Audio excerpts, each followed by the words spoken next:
जब भी दुख सताए भक्तों हमारे मैया के द्वार आ जाना। जब भी दुख सताए भक्तों हमारे मैया के द्वार आ जाना। आ जाना, आ जाना, हमारे मैया के दरबार आ जाना। आ जाना, आ जाना, हमारे मैया के दरबार आ जाना। आ जाना, आ जाना, भगवती शिव शक्ति दिव्य दरबार आ जाना। आ जाना, आ जाना, भगवती शिव शक्ति दिव्य दरबार आ जाना। आ जाना, आ जाना, अपना दुखड़ा सुनाने आ जाना। आ जाना, आ जाना, अर्जी लगा के सुख संपत्ति पाना और अर्जी लगा के कष्ट मिटाना। जय माता दी। आज मैं आपको सबसे पहले बता दूं, आप सभी लोग को पता ही होगा,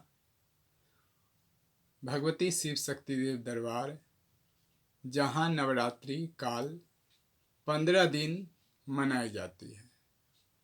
ये जो परंपरा है ये केवल शक्ति पीठों पर ही जीवित है और शक्ति पीठ पर भी बहुत कम लोग ही इसको मना पा रहे हैं।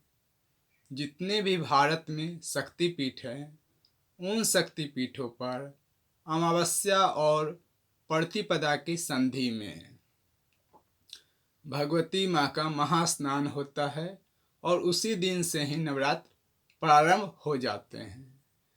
नवरात्रि की जो 16 दिन की रात्रि है वह हमारे लिए भगवती की सेवा करने का अच्छा अवसर मिलता है। हम समझते हैं कि ये अनिवार्य है, पर ये तो मेरी मैया रानी पे डिपेंड करती है, क्योंकि करवाने वाली तो वही है। तो इस नवरात्रि में जो हम 16 दिन का निराहार उपवास व्रत चल रहा है और एक ही समय गंगा जल का सेवन करते हैं।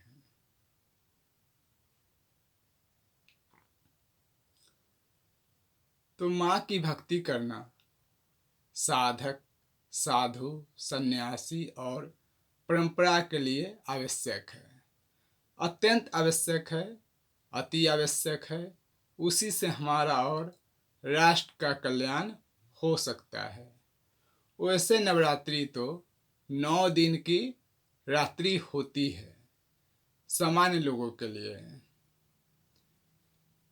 लेकिन जो साधक हैं, जो पक्ष मास पर्यंत्र अनुष्ठान करते हैं, उसके लिए, उनके लिए प्रतिपदा से अमावस्या और प्रतिपदा के संधि से पूर्णमासी तक नवरात्रि का उत्सव रहता है और यह उत्सव 16 दिन का होता है। कितने दिन का होता है? 16 दिन का, यानी कि एक पक्ष का होता है। उस पक्ष में हम अनेक बीज मंत्रों का जप करते हैं। नवरात्रि में साधक के लिए 16 दिन अत्यंत आवश्यक होते हैं। माँ भगवती के बीज मंत्र नवमी से पूर्णमासी रात्रि तक, अर्थात पूर्णमासी प्रातः काल सूर्योदय तक नित्य बीजाक्षरी दुर्गा सप्तशती से सुने होंगे, आप लोग जानते होंगे। बीजाक्षरी दुर्गा सप्तशती। खड्गमाला, खड्गमाला के बारे में जो साधक हैं वो जरूर जानते होंगे। और अनेकानेक जो भगवती के बीज मंत्र है, उन मंत्रों के द्वारा भगवती माँ के यज्ञ का अनुष्ठान नवमी से लेकर पूर्णमासी प्रातः काल तक रहता है। हमारे इस भगवती शिव शक्ति दिव्य स्थान में नवरात्रि में मेरी भगवती मैया विश्राम नहीं करती। क्यों नहीं करती? दो पक्ष होते हैं, शुक्ल पक्ष और कृष्ण पक्ष। एक पक्ष का नवरात्र भगवती माँ का रहता है। ये जो 15 दिन है तो भगवती शयन नहीं करती। 15 दिन भगवती माँ का बिस्तर नहीं लगेगा, नहीं तो नित्य भगवती समान व्यक्ति की तरह रात्रि में विश्राम करती हैं। समान व्यक्ति की तरह माँ भगवती विश्राम करती हैं। उस कारण इस दरबार में हम 17 दिन बिल्कुल शयन नहीं करते, एक पल भी रात्रि में नहीं, एक क्षण भी विश्राम नहीं करेंगे और नहीं कर रहे हैं। ऐसा नहीं है कि नहीं सोएंगे, लेकिन प्रातःकाल सूर्य उदय होने से पहले सूर्य देव को अर्घ देने के बाद ही विश्राम करते हैं।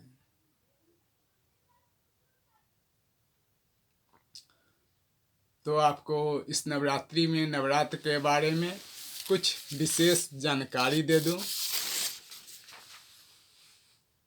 तो विशेष जानकारी के लिए पहले वाला वीडियो आप लोग देख लेना। ये मैया की रात्रि है, तो मैया की रात्रि में मैया की चर्चा कर दूं। मेरी जो मैया है उनकी जो पूजा है वह अनोखी है। दुर्गा सप्तशती का पाठ कर रहे हैं, उनके लिए बता रहा हूँ कि भगवती माँ को सबसे प्रिय यदि कोई स्तुति है तो वह है दुर्गा सप्तशती, और संपूर्ण जगत मेरी मैया के अधीन है। कैसे बता दूं?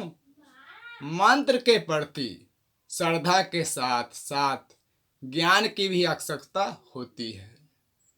मंत्र के प्रति श्रद्धा के साथ साथ ज्ञान की भी आवश्यकता होती है। देखो, भगवान कहते हैं देवाधीनम जगत सर्वम, संपूर्ण जगत भगवती के अधीन है। संपूर्ण जगत किसके अधीन है? भगवती के अधीन। और भगवती किसके अधीन है? मंत्र अधीनस्थ देवता, मंत्र के अधीन।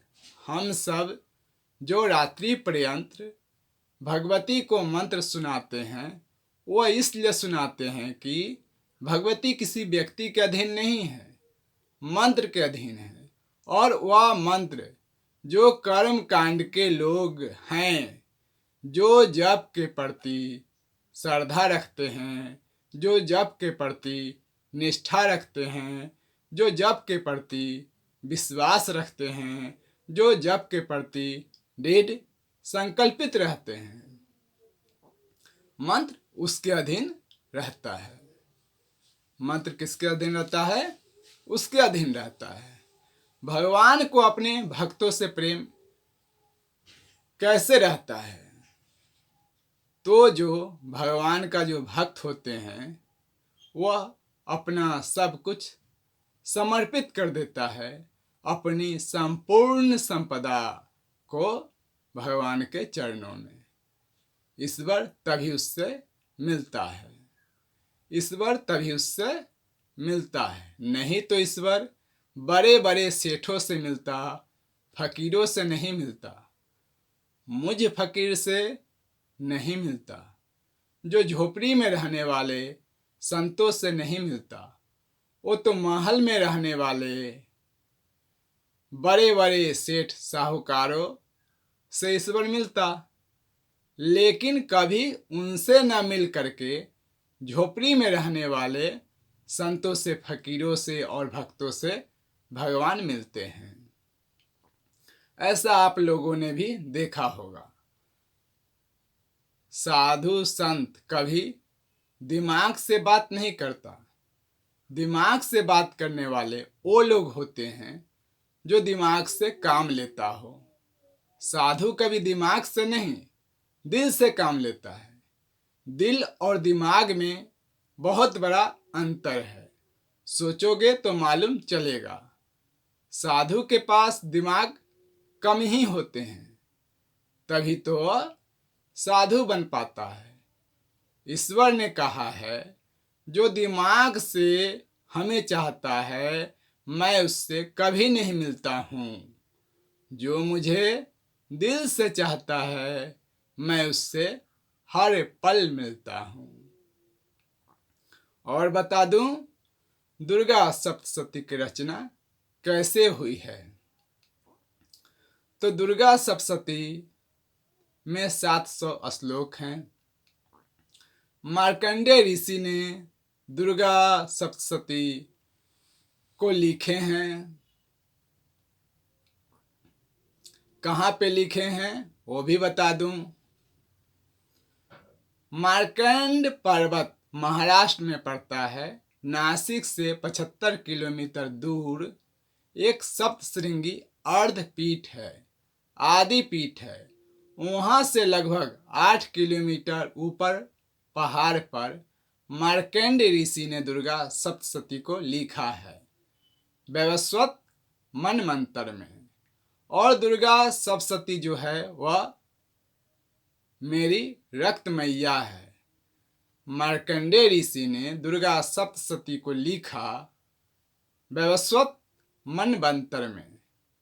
दुर्गा सप्तशती का लेखन जब हुआ, जब उन्होंने किए, उस दुर्गा सप्तशती का जो लेखन हुआ, उस समय मार्कंडेय ऋषि के पास लेखनी नहीं था, स्याही नहीं था, और ना ही उनके पास पेपर था, कागज था। उन्होंने अपनी तर्जनी उंगली को काट लिए। क्या किए? अपनी तर्जनी उंगली को काट लिए, उसको लेखनी बनाया, उससे निकले हुए रक्त को स्याही बनाया और भोजपत्र को कागज बनाया। उन्होंने दुर्गा सप्तशती को लिखा। पूरी दुर्गा सप्तशती रक्तमयी है, इसीलिए मेरी भगवती मैया को रक्त बहुत प्रिय है, अत्यंत प्रिय है। भगवती माँ को क्या क्या प्रिय है? तो भगवती माँ को मंत्र प्रिय है, और भगवती माँ को रक्त प्रिय है, और भगवती माँ को रात्रि प्रिय है। अब रक्त कोई जरूरी नहीं कि रक्त किसी जीव का ही हो। गन्ने के रस में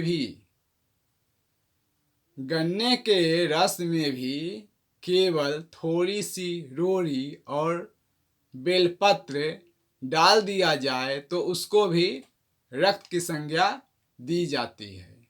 इसीलिए रक्त केवल रक्त नहीं है, रक्त के बहुत सारे विकल्प हैं। उसके माध्यम से हम भगवती माँ की पूजा अर्चना उपासना कर सकते हैं, भगवती माँ को भोग लगा सकते हैं।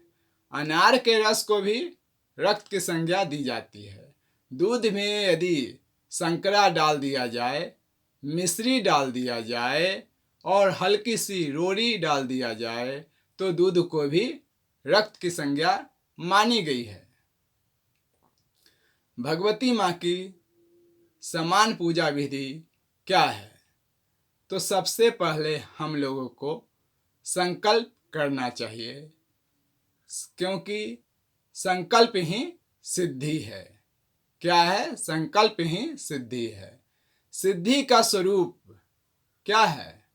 संकल्प, कि हमने जो मन में ठाना है उसे पूरा करें। सबसे पहले पूजन के 4 कर्म हैं। सबसे पहला कर्म कौन सा है? ज्ञान का, फिर है भक्ति का, फिर है उपासना का, और उपासना भिन्न भिन्न तरह के हैं। और चौथा है कर्म का, जो उस दौरान हम लोग कर्म करते हैं, जैसे मंत्र पाठ, पूजन अर्चन, अभिषेक, हवन इत्यादि। तो पहले हम पाठ करें, जप करें, फिर उसका दशांश हवन, तर्पण, मार्जन इत्यादि करें। उसी से हमारी साधना पूरी होगी। जय मां दुर्गेश्वरी।